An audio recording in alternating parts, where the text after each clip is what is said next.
more and more Republicans are starting to come out, although don't get me wrong, it's still only a handful of them, but they're starting to come out and they're begging their party to stop embracing the crazy conspiracy theories that are beginning to define who the Republican Party is. Specifically, stop giving any credence to the Q people. That's what they're telling them to do. The most recent person, by the way, is Republican Representative Peter Meijer, who spoke to CNN recently and said that the Republican Party is on a path of devastation right now.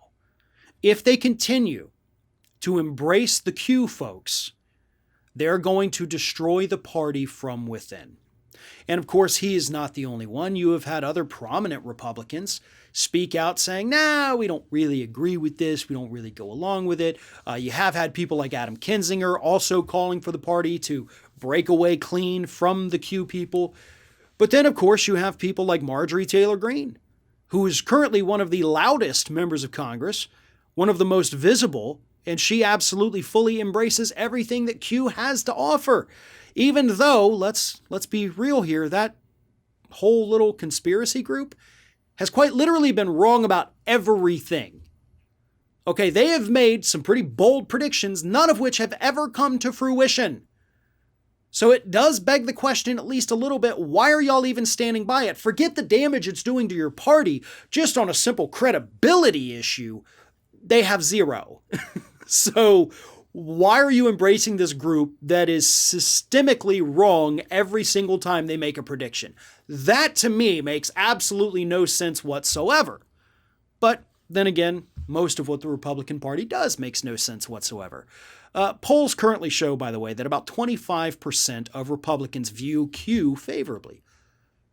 That number's a lot higher than it should be, but it's still relatively low. You're talking about 25% of 33% of the country. So if the Republican Party chooses to stay on this path and embrace Q and say this is who we are, understand that that's only 25% of 33% of the country, and that is not anywhere near enough for this party to be taken seriously on the national level, right? They will meet with certain defeat in most instances. Now, there's still plenty of hard red districts out there, tons of them. Gerrymandered that way, they're going to stay that way. But you also have other races that gerrymandering can't do anything about. You have Senate races, you have presidential races, you have governor's races.